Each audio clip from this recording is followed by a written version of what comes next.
O menino que se alimentava de pesadelos, por Ko Mun-yeon. O menino acordou de outro pesadelo horrível.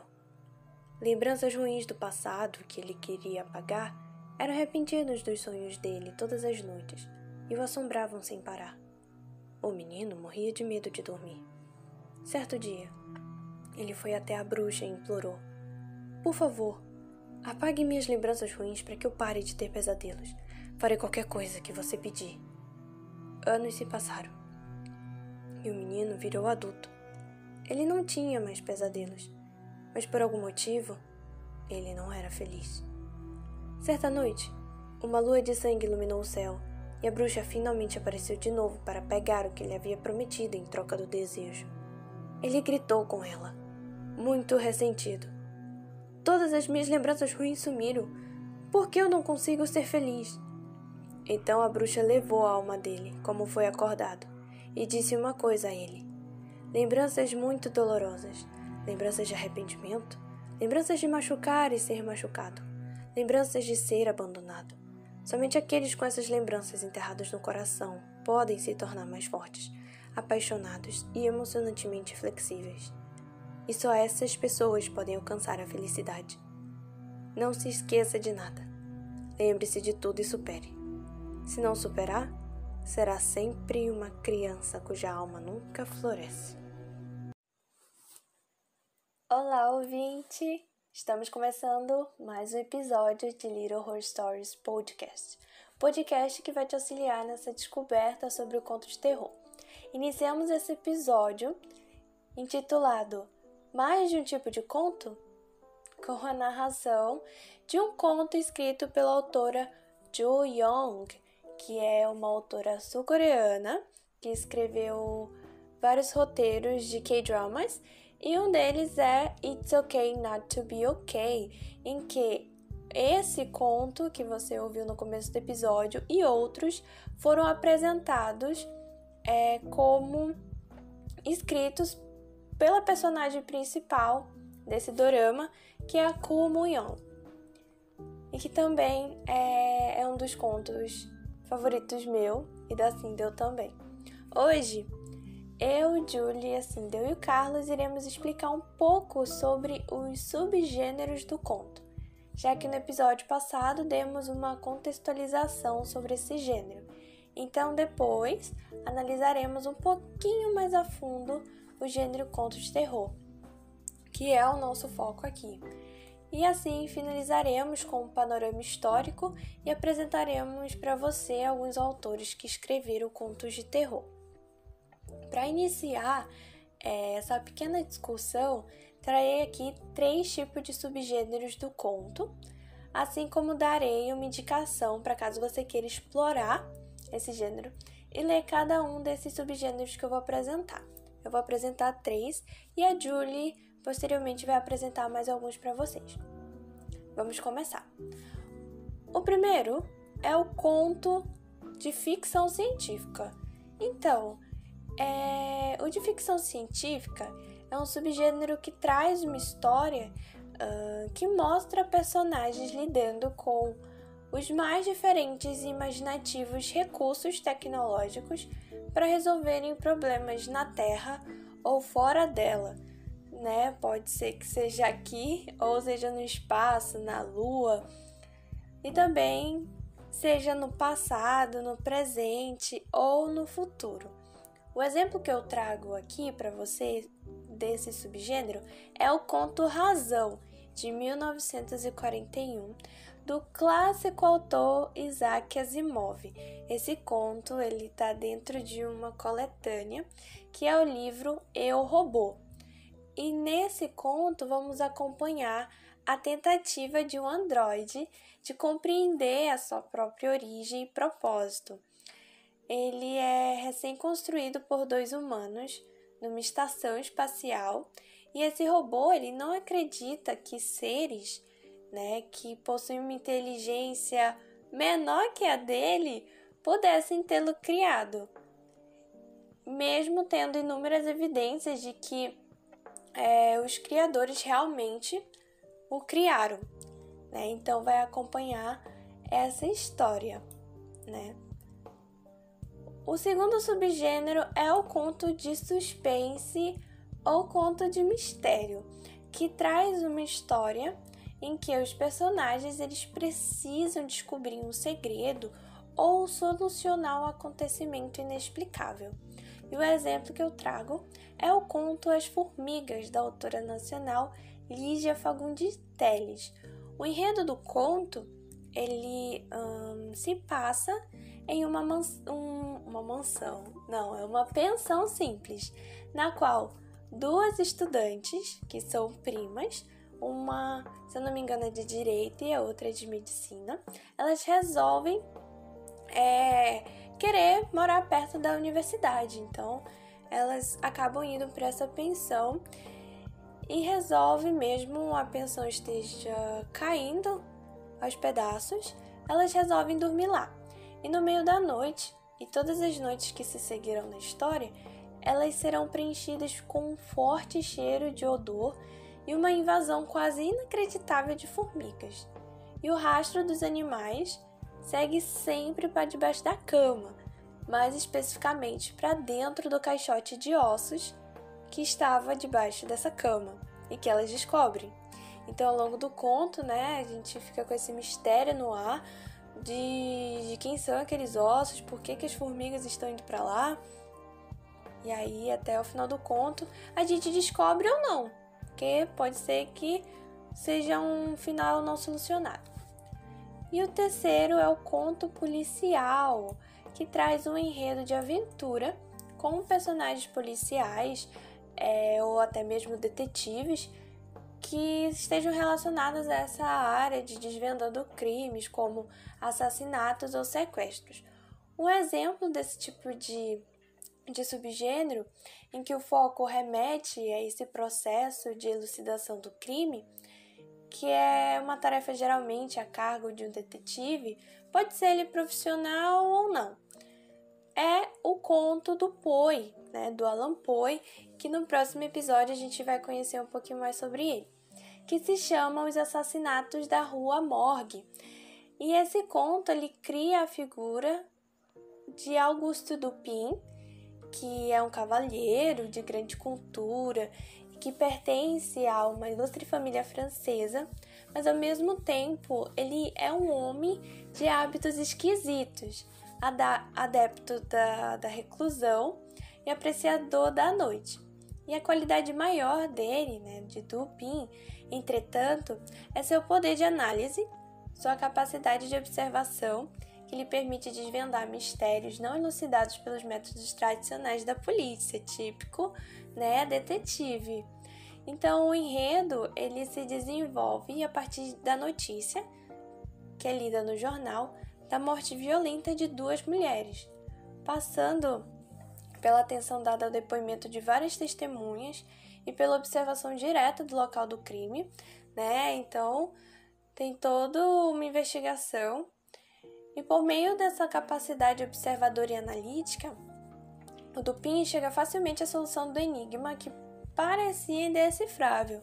Então, para que você saiba o final dessas histórias, você vai precisar ler, Eu trouxe aqui só um tira-gosto, Então, você pode procurar esses contos que eu recomendei aqui, Lembrando que o primeiro é Razão, de Isaac Asimov, o segundo é As Formigas, de Lígia Fagundes Telles, e o terceiro é Os Assassinatos da Rua Morgue, de Alan Poe. Agora a Julie vai continuar com alguns outros subgêneros para te apresentar. Oi, gente, aqui é a Julie falando. Eu vou continuar o que a Fernanda já estava falando sobre os subgêneros do conto. E eu vou apresentar 3 subgêneros, que são os contos de fada, os contos fantásticos e os contos infantos juvenis. Gente, os contos de fada, todo mundo já viu, No ensino fundamental 1 aí, na escola, em casa mesmo, com os pais contando.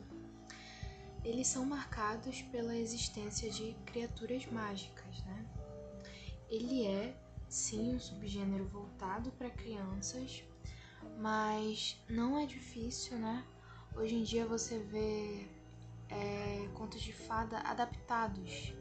Por exemplo, esses filmes que saem da Disney, Malévola, do Branca de Neve, que é sempre mostrando o lado do vilão, né? Quer dizer, é uma adaptação. Mas continuam sendo contos de fada. Ele não possui personagens, lugares e tempos que são determinados historicamente, né? A gente não tem uma ideia fixa de a história da Pequena Sereia aconteceu em 1800 e bolinha. Não existe isso. Eles não têm um tempo, eles não têm uma história determinada, né? Um tempo histórico. Tanto é que eles sempre vão começar com Era Uma Vez. Na maioria das vezes, essas histórias elas se passam num período medieval, justamente porque foi nesse período em que a maioria delas foram criadas. Sempre que a gente lê um conto de fada, é esperado um final feliz e uma moral da história, né? Ele foi criado inicialmente para ensinar certas coisas às crianças, apesar de ser um pouco assustador às vezes, né? Como a Chapeuzinho Vermelho, ser engolida, nenhuma criança quer isso, né? Enfim. Como exemplo para vocês, eu acho que eu posso trazer os Irmãos Grimm. Eles são possivelmente os mais famosos dentro, né? Do que se diz respeito a contos infantis, né? Contos de fada. Eu não sei se eu consigo falar todos os contos, mas alguns dos meus preferidos são Rapunzel, João e Maria e A Princesa e o Sapo. Vocês olhando na Amazon ou em sites mesmo, nem precisam comprar, tá, galera? Vocês encontram livros com todos os contos deles. E eu super indico pra você ler. E indico também que, caso você tenha um irmão mais novo, um priminho, um sobrinho, também leia pra ele. Eu acho que é muito bom compartilhar e fazer a leitura desses contos, porque é uma leitura muito prazerosa, né? É muito mágica, a gente costuma gostar. Continuando, os contos fantásticos, diferente dos contos de fadas, eles possuem personagens comuns, né? Mas esses personagens comuns passam por uma situação absurda, né? Possui uma narrativa em que ocorrem coisas impossíveis na realidade e que elas não são explicadas. E essa proximidade com a realidade do leitor, né? Quer dizer, é uma pessoa comum ali, é uma pessoa igual a mim, tipo, causa um estranhamento na história, porque você vê e você olha, ok, até aqui tá normal, tá igual ao que eu passo, mas isso aqui é impossível, como é que aconteceu isso, né? Então o leitor ele tenta buscar uma explicação para o que ocorreu dentro da história, mas é uma explicação lógica, claro, mas ele não fica com medo dessa explicação. É diferente do conto de terror, né? Que você já tem medo daquele sobrenatural, daquele diferente. No conto fantástico tem alguma coisa absurda, mas que não chega a causar medo no leitor. Eu sugiro um conto muito bom para vocês. É do Murilo Rubião. Se chama Teleco, o Coelhinho. Gente, quando eu li isso, eu já li dentro da faculdade já. E eu fiquei completamente... Eu fiquei acho que uns 3 dias pensando nesse conto e tentando explicar certas coisas. Eu não vou contar a história, porque eu quero que vocês, sabe, pesquisar, vão atrás. E é isso, né? E pra finalizar, os contos infantos juvenis. Os contos infantos juvenis, eles têm uma narrativa voltada para os jovens e para as crianças. É aquela idade ali, entrando na pré-adolescência, né? Entre 10, 14, 15 anos. Claro, não significa que só eles podem ler, né? Mas enfim, tem uma linguagem mais simples, tem temáticas que elas são relacionadas com o público-alvo, né? São conflitos que vão estar ali nas histórias, são conflitos comuns na vida desses leitores. Tem vários que se transformaram até em filmes. Tem Diário de um Banana, Querido Diário Otário. Recentemente eu também vi um outro livro que era parecido com Querido Diário Otário, mas eu não me recordo do nome. Claro, também tem uns mais antigos assim, né, como Viagem ao Centro da Terra, Dom Quixote, dentre outros, né, gente? Eu super recomendo para, se você está iniciando sua leitura agora, que você leia esses contos, esses livros que eu acabei de falar, do Diário de um Banana, etc., porque eles têm uma leitura muito fácil e você devora um livro em questão de 2 dias, 3 dias às vezes, menos. E isso é muito bom para iniciar sua leitura. Enfim, galera, é isso, tá? Eu espero que vocês tenham gostado. E agora a Cinda vai falar um pouco mais sobre com vocês. Oi, amigues! Então, dando continuidade ao que a gente trabalhou no último episódio, lembrando que lá a gente fez mais as características das estruturas dentro do conto. Então aqui vai ser uma coisa mais específica, porque a gente vai analisar as características do subgênero terror, tá bom? Então, a gente tinha trabalhado com a criança zumbi, mas a gente analisou mais a estrutura dela, né? Então a gente viu o conflito, o clímax, o desfecho, os personagens. E aqui a gente vai ver as características do terror para que a gente possa poder se familiarizar, né? E também poder identificar certamente, né? Assim a gente vai conversando. E, enfim, eu não vou trabalhar só com a criança zumbi para que a gente também possa identificar isso em outros contos. Então, eu peguei um conto também curtinho para que a gente analise. Também é um conto da série, Tudo Bem Não Ser Normal. E, enfim, a gente vai trabalhando aí e conforme eu for narrando, como daquela última vez, a gente vai analisar as características do terror, ok? Então, primeiro falando sobre a criança zumbi, que a gente já tinha conversado, sobre a criança que cresceu com essa fome insaciável e era alimentada de animais pela mãe, e no fim, quando a epidemia ela veio, a mãe, sem alternativa, deu seu próprio corpo para alimentar seu filho. Então, termina com ele agarrado a ela e no fim a gente vê que a criança só queria um abraço da mãe. A gente fez uma análise bem marota ali, falando sobre outras visões que a gente pode ter do conto, né, desse próprio conto, como as metáforas e afins, outras interpretações que a gente pode tirar, certo? Mas o que teria de terror dentro dele? Quais são as características que a gente pode tirar para dizer que é um conto de terror? Então, se a gente for analisar direitinho, o nome ele já diz, ele já entrega isso.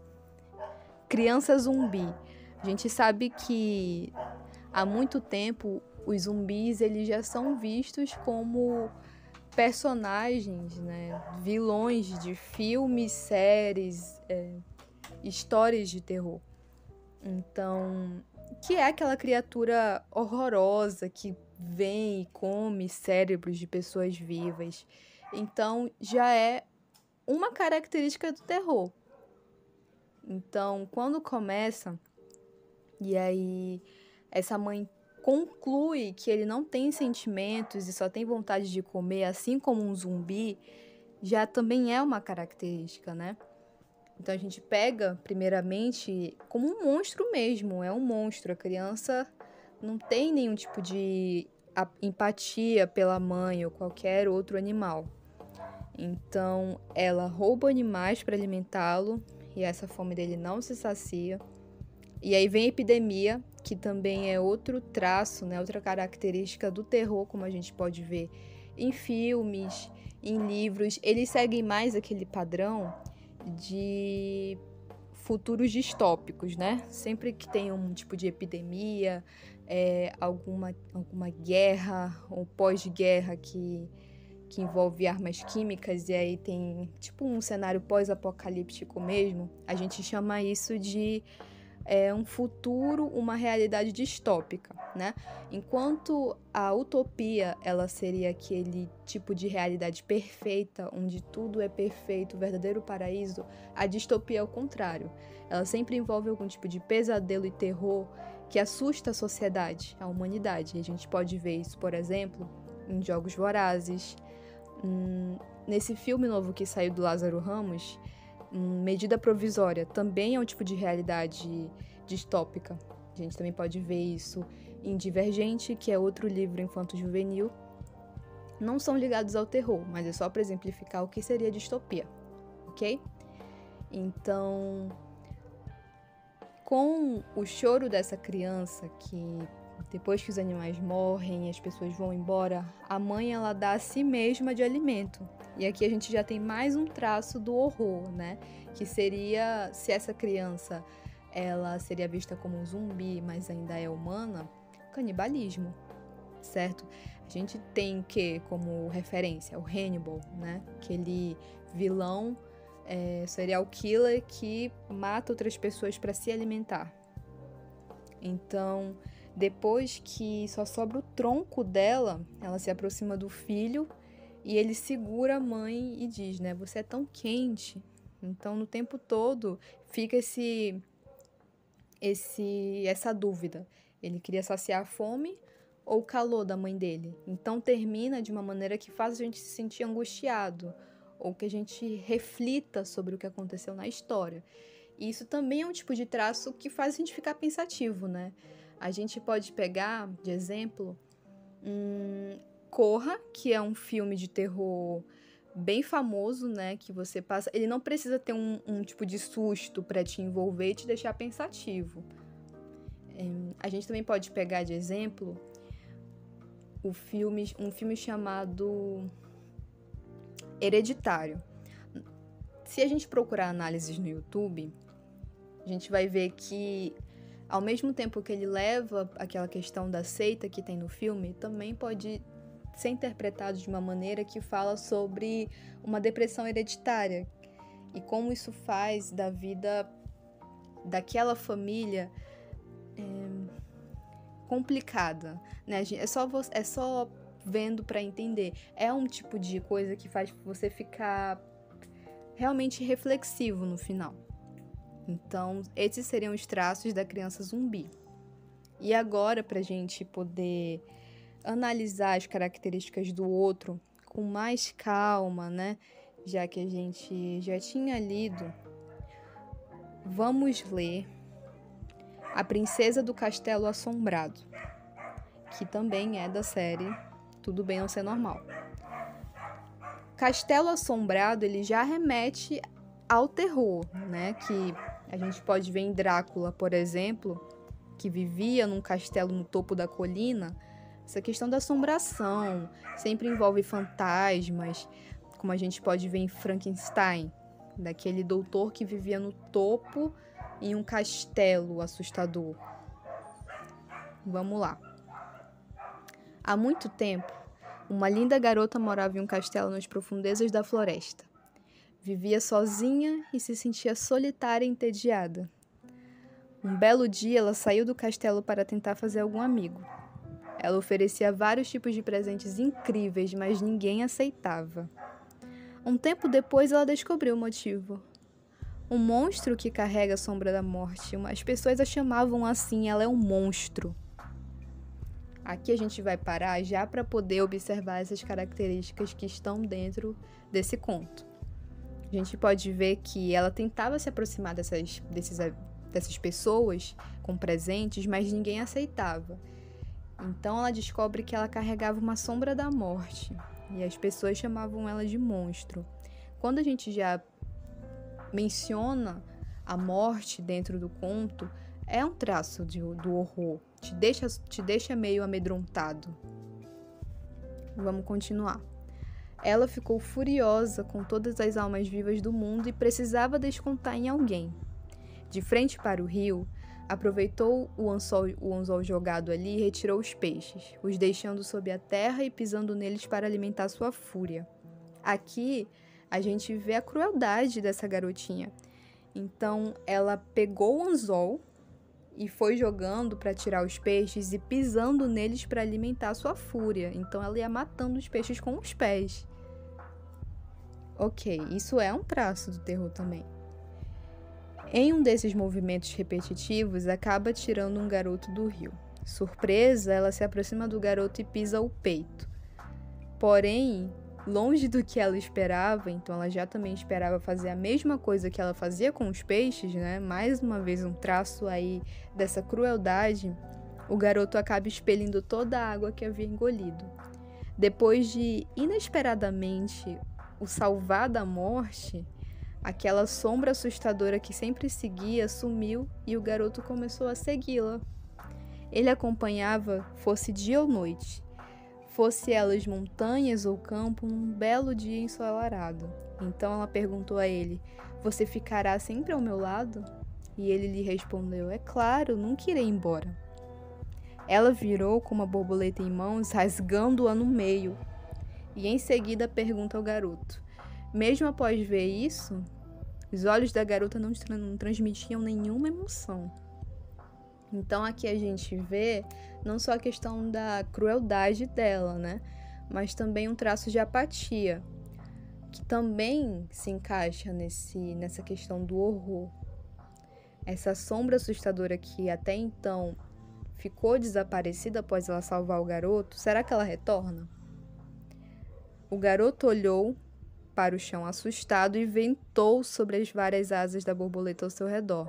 Então ele desprende do laço que ligava ela e foge.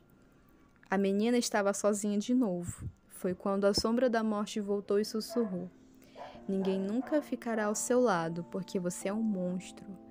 Nunca se esqueça disso, entendeu?" E aí ela responde: "Sim, mamãe."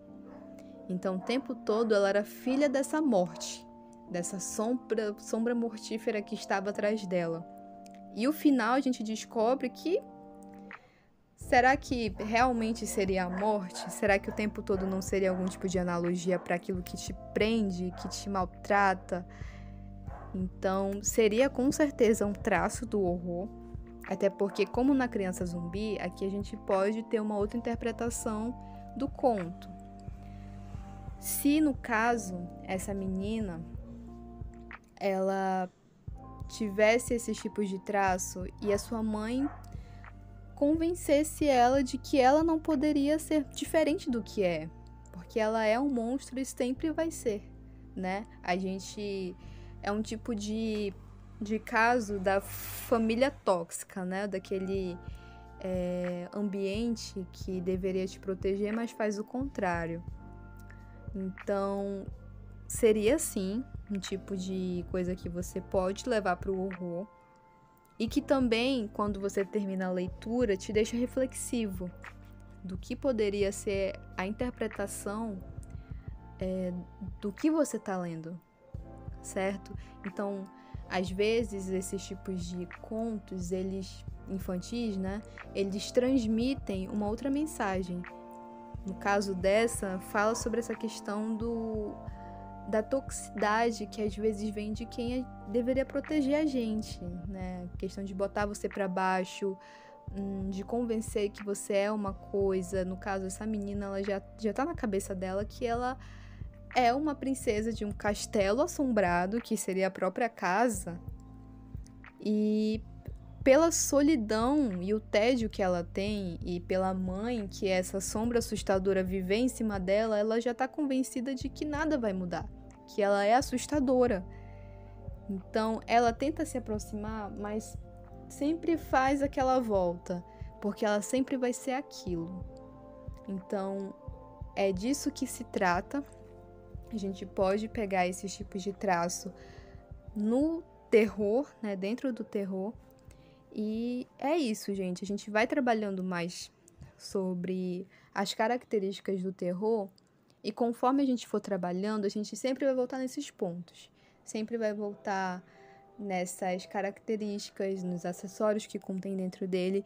E eu espero que vocês tenham entendido, compreendido e se divertido também, porque afinal de contas, também é para que chegue em vocês de uma forma que não pareça tão cansativa. Então, até o próximo episódio.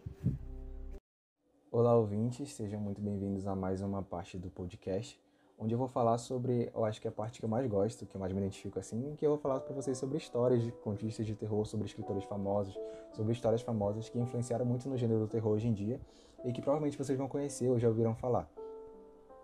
Para iniciar, eu vou falar sobre sobre um livro não tão famoso, mas que meio que ele pavimentou a estrada para os outros escritores virem e construírem o que nós conhecemos por terror hoje. Temos um livro muito famoso chamado Castelo de Otranto.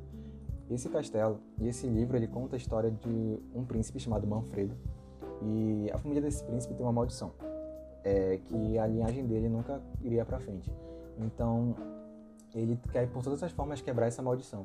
Então ele quer que o filho dele se case com a princesa Isabela.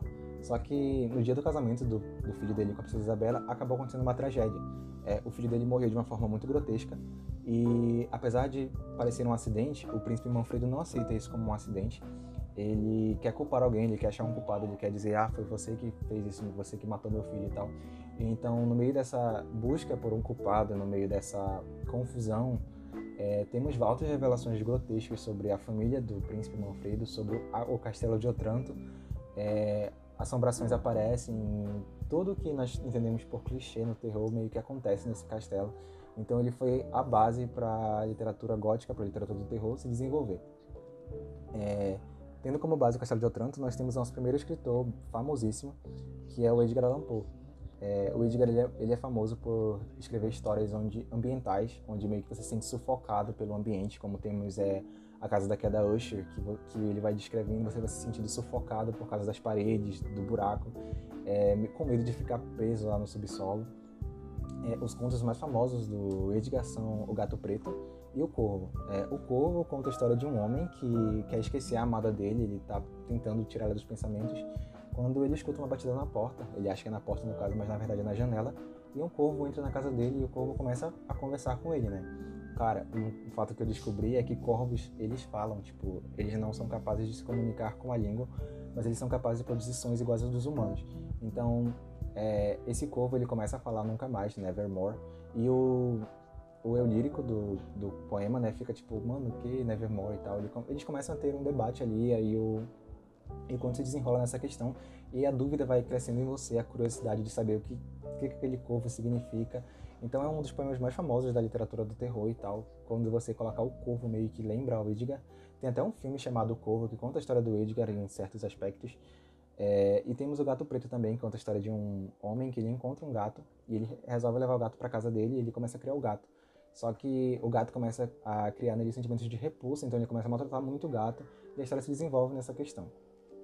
Infelizmente, o Edgar ele não foi reconhecido como um escritor ótimo, tipo, como o ótimo escritor que ele é, durante sua época de vida. Ele só foi reconhecido depois que ele morreu. Voltaram a ler os textos dele e tal, como acontece nos dias de hoje, né? Muitos artistas só são reconhecidos depois de sua morte, o que foi o caso do Edgar Allan Poe. Temos também o H.P. Lovecraft, que é um escritor muito famoso. Ele escreveu contos como O Chamado de Cthulhu, A Luz que Desceu do Céu, e recentemente teve até uma série baseada nos contos escritos pelo Lovecraft, que se chama Lovecraft Country, que ganhou, se eu não me engano, ganhou um Emmy por alguma coisa. Eu não cheguei a assistir essa série, mas eu vi que ela reverberou aí por aí e tal, fez um burburinho. Então temos o conto chamado de Cthulhu, né, que é o conto daquele povo gigante, e temos A Luz que Desceu do Céu. Como eu falei anteriormente, o Edgar ele foi responsável por trazer esses contos situacionais, onde você tinha situações que eles estavam sufocados, onde você tinha vingança entre personagens e tal. Meio que a questão do sobrenatural ainda não era tão convicta assim no terror. O Edgar, né, na queda da casa Usher, você pode ver esse aspecto meio de fantasma, assombração e tal. Já o H.P. Lovecraft, ele não trabalhava muito nessa questão de fantasmas, de locais. Ele trabalhava com criaturas enormes que você ficava tipo assim, meu Deus, o medo de animais e tal, de monstros. Ele tem toda essa questão, tanto que Lovecraft Country, pelo que eu vi, trabalhava nesses monstros que ele havia criado. Então, seguindo aqui essa linha de escritores, eu quero citar também um outro escritor muito famoso, que fez parte da minha formação de leitor, que é o Bram Stoker. Talvez alguns de vocês conheçam, outros não, só pelo nome, mas com certeza pelo que eu vou falar agora vocês conhecem, tipo, muito, que é o famoso escritor do livro Drácula, né? Que temos lá o vampiro que mora na Transilvânia, que mora no castelo da Transilvânia, que tem suas esposas, que chupa sangue, tal. Todos conhecemos essa história, praticamente. Os vampiros são muito presentes na nossa cultura pop, né? Temos até um filme que foi inspirado na história do Drácula, que é Hotel Transilvânia, que é uma animação para criança, mas que não deixa de ser tipo, inspirado no famosíssimo Drácula. Temos o protagonista, que é o Drácula, né, de uma maneira caricata, muito utilizada para crianças, mas ele foi o responsável por trazer os vampiros para nossas histórias de terror. Influenciou em várias escritoras como a Stephanie Meyer, com Crepúsculo, né? Teve também o Diário de um Vampiro. Temos também a escritora Anne Rice, né, que escreveu Conversa com o Vampiro, né, que inclusive vai ganhar uma série agora, uma adaptação para uma série. Então, essa febre de vampiros começou com Bram Stoker. Ele escreveu esse livro do Drácula e influenciou muita gente, ficou tipo, caraca, muito da hora. E temos também a nossa escritora Mary Shelley, que escreveu o livro Frankenstein, que hoje em dia não é tão comentado assim, mas é um livro muito famoso que conta a história do monstro criado pelo Dr. Frankenstein, né, do monstro, digamos assim, e discute essa questão social de como nós lidamos com coisas diferentes, né. Então é um livro tipo, muito bom, que eu recomendo muito a leitura. E se vocês resolverem procurar sobre ela é uma escritora muito à frente do seu tempo, que realmente foi necessária para o desenvolvimento da literatura. Pisando agora um pouco em solo brasileiro, né, nós temos escritores muito famosos. Eu vou citar aqui 3, mas se vocês quiserem procurar mais, é só lançar na internet, escritores famosos de terror brasileiros. Eu não poderia deixar de citar ele, nosso famosíssimo Álvaro de Azevedo, que escreveu o livro Noite na Taverna, né, que é um conjunto de contos, que conta a história de alguns amigos que vão para uma taverna beber e eles acabam começando a conversar coisas macabras que aconteceram com eles, né. Isso é muito comum aqui no Brasil, nós nos juntarmos para contar histórias de terror, né. Eu acho que todos vocês já passaram por esse momento, quando vocês se sentam em uma rodinha e começam a contar sobre assombrações, sobre fantasmas que vocês viram, ou a avó de vocês contou e tal. Isso é muito comum no interior do Amazonas, mas creio que isso acontece em Manaus também, porque já aconteceu várias vezes comigo.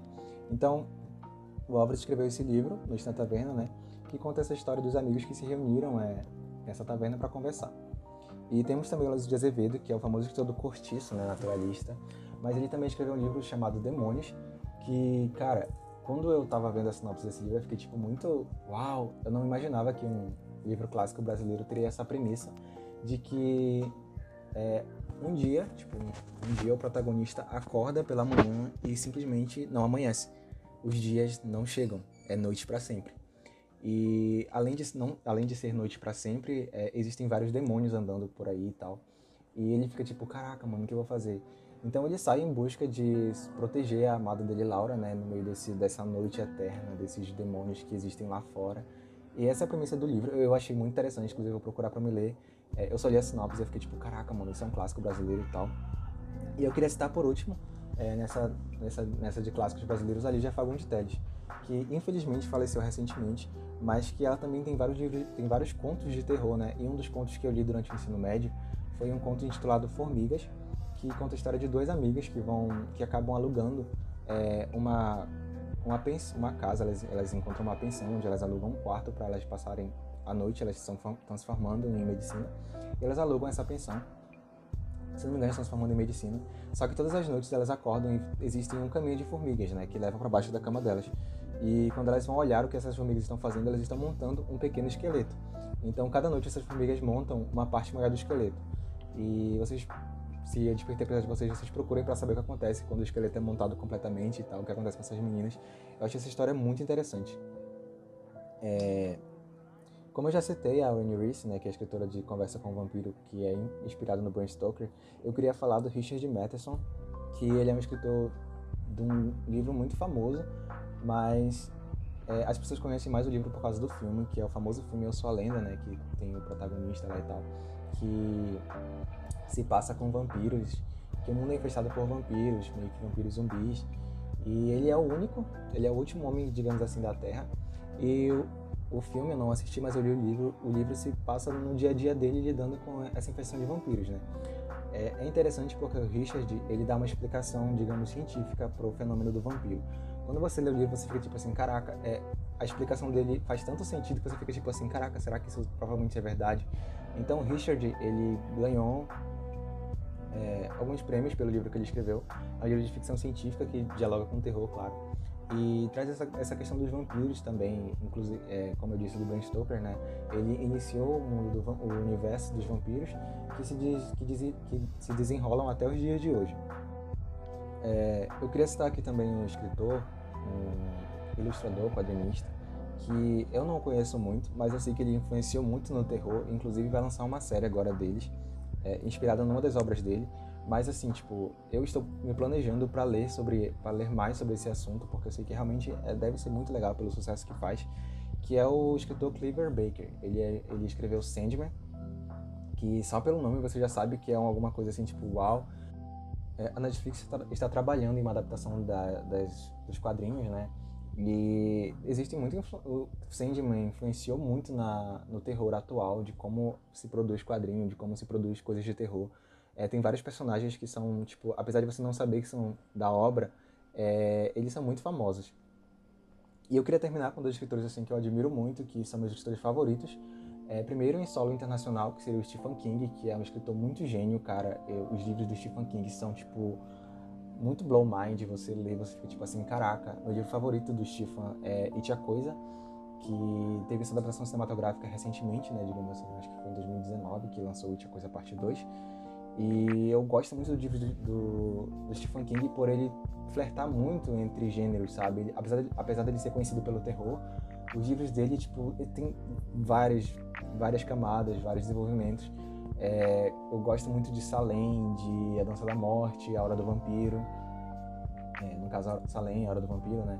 A Hora do Lobisomem, Carrie a Estranha, Misery, Christine, Cemitério Maldito. Ele é um escritor, tipo, que...